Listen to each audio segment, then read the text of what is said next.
안녕하세요. 오늘 공유해주신 자료 보면서 요즘 물류랑 공급망 분야에서 정말 뜨거운 주제죠. CDP 보고서 작성에 대해 좀 깊게 파고들어 볼까 합니다. 네, 안녕하세요. 특히 그 2025년부터 스콥 3 배출량 70% 이상 검증이 의무화된다고 하니까 많은 기업들이 이거 어디서부터 해야 하나 좀 막막해 하시는 것 같아요. 네, 맞아요. 이제 CDP 보고는 선택이 아니라 거의 필수 경영 활동이 됐죠.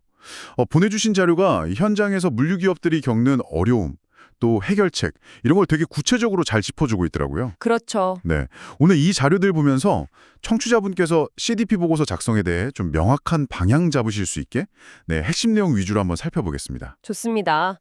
그럼 먼저 2025년에 CDP가 어떻게 바뀌는지 그 주요 변경 사항부터 짚어봐야 할 것 같아요. 자료 보니까 기후변화, 물, 산림 여러 분야 질문서가 하나로 통합된다고요. 네, 그게 큰 변화 중 하나고요. 그리고 보고 경계랑 재무제표 기준을 반드시 일치시켜야 하고 모든 재무 데이터에 화폐 단위 명시하는 것도 의무화된다고 하고요. 맞습니다. 특히 그 보고 경계랑 재무제표 일치는 해외 법인이나 합작회사 많은 물류기업들한테는 더 중요해졌어요. 그렇겠네요. 자, 그럼 이런 변화 속에서 물류기업들이 자주 저지르는 실수들 한 7가지 정도 중심으로 한번 보죠. 네, 어떤 것들이 있을까요? 일단 가장 흔한 실수가 스콥 구분을 혼동하는 거예요. 아, 스콥 1, 2, 3 그거 말씀이시죠? 네, 예를 들면 임차한 차량 연료 쓰는 건 스콥 3인데 이걸 자사 소유 차량처럼 스콥 1으로 넣는다거나 아니면 하청업체 운송, 이것도 스콥 3인데 이걸 구매한 전기 스콥 2처럼 잘못 분류하는 거죠. 아하. 그러니까 온실가스 배출량 산정 국제표준인 GHG 프로토콜 기준을 명확히 알아야 해요. 우리 회사 소유 차량 연료 태우는 건 스콥 1, 사원 전기나 스팀은 스콥 2, 그리고 그 외 모든 간접 배출, 하청 운송, 빌린 차량, 직원 출장, 폐기물 처리 이런 건 다 스콥 3다. 이걸 딱 기억해야 합니다. 그렇군요. 기준을 명확히 아는 게 첫걸음이겠네요.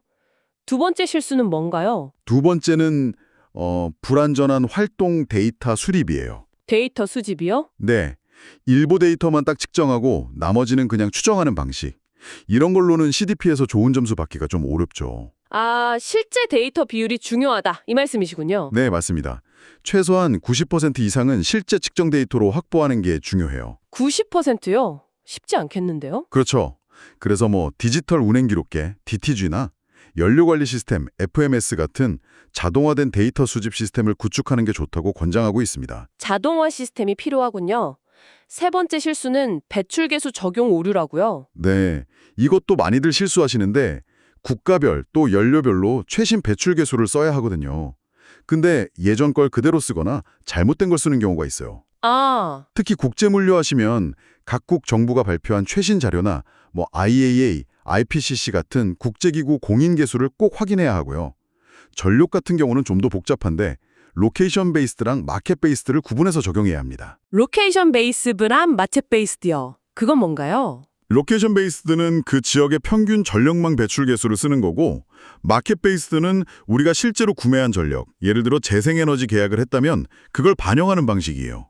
이걸 구분해야 정확한 계산이 가능하죠. 네 번째 실수는 제3자 검증 대상 선정 오류라고 나와 있네요. 이게 2025년부터 스코프 1, 2는 100%, 스콥 3는 70% 이상 검증이 의무화되니까 더 중요해지겠어요. 맞습니다. 전체 배출량의 70% 이상을 검증받아야 하는데 어떤 데이터를 검증받을지 이걸 잘 정해야 돼요. 그럼 어떤 걸 우선적으로 해야 할까요? 일단 전체 배출량에서 큰 비중을 차지하는 주요 배출원을 선택해야 하고요. 특히 물류업은 상류나 하류 운송 및 유통 카테고리가 중요하잖아요. 이 중에서 데이터 품질이 좋은 걸 우선적으로 고르는 게 효율적입니다. 데이터 품질이 좋은 거요? 네. 그리고 검증기관을 고를 때는 국제표준인 ISO 14064-3 이 기준을 충족하는 곳인지 확인하는 게 좋습니다. ISO 14064-3이요. 알겠습니다. 자, 다섯 번째 실수는 비현실적인 감축 목표 설정이네요. 네, 이것도 중요하죠.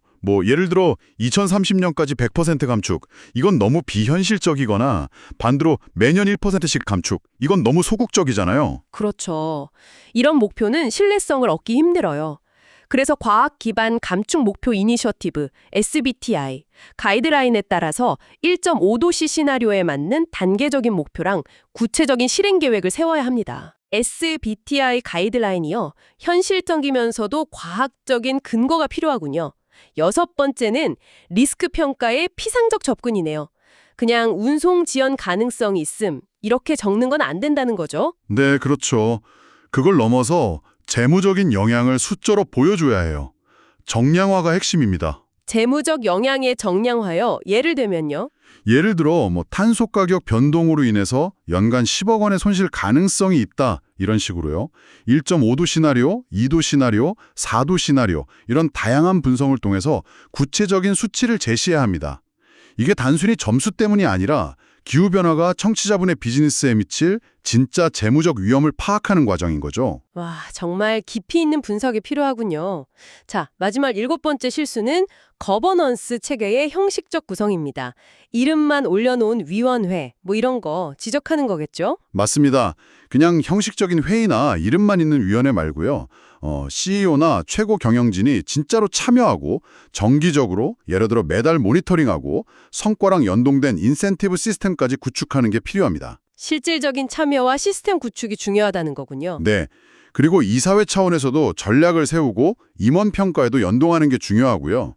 결국 이런 실수들을 다 피하려면 체계적으로 데이터를 관리하는 시스템, IoT나 GPS 같은 거 활용하고 검증 준비도 철저히 증빙 서류나 계산 근거 같은 거 잘 문서화해 두는 게 기본이 되어야 합니다. 네, 오늘 스콥 분류부터 시작해서 데이터, 검증, 목표 설정, 리스크, 거버넌스까지 쭉 짚어봤는데요. 들어보니까 CDP 보고라는 게 정말 단순 서류 작업이 아니네요. 기업의 탄소 관리 역량, 또 미래 준비 상태를 종합적으로 보여주는 아주 중요한 과정이라는 생각이 다시 듭니다. 그렇죠. 청취자분의 조직에서는 오늘 저희가 나눈 이야기 중에 어떤 부분을 좀 점검하고 개선해야 할지 한번 생각해 보시는 계기가 되면 좋겠습니다. 네, 맞습니다. CDP 보고서 작성이 좀 복잡하고 어렵게 느껴질 수 있지만 오늘 얘기 나눈 것처럼 하나하나 체계적으로 접근하면 충분히 좋은 성과를 낼 수 있습니다. 오늘 분석한 내용들이 청취자분의 실무에 좀 직접적인 도움이 되셨기를 바랍니다. 네. 마지막으로 제가 이런 질문 한번 던져보고 싶어요. 이런 탄소 배출량 관리 노력이 단순히 규제를 지키는 걸 넘어서서요. 어떻게 하면 청취자분 기업의 경쟁력을 높이고 더 나아가 새로운 비즈니스 기회를 만드는 그런 혁신의 동력이 될 수 있을까? 와, 정말 중요한 질문이네요. 네, 이 질문에 대한 답을 한번 고민해 보시면서 오늘 논의를 마무리하면 어떨까 싶습니다. 네, 깊이 있는 분석과 또 생각할 거리를 던져주는 좋은 질문 정말 감사합니다.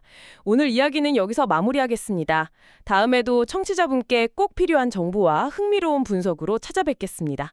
감사합니다. 네, 감사합니다.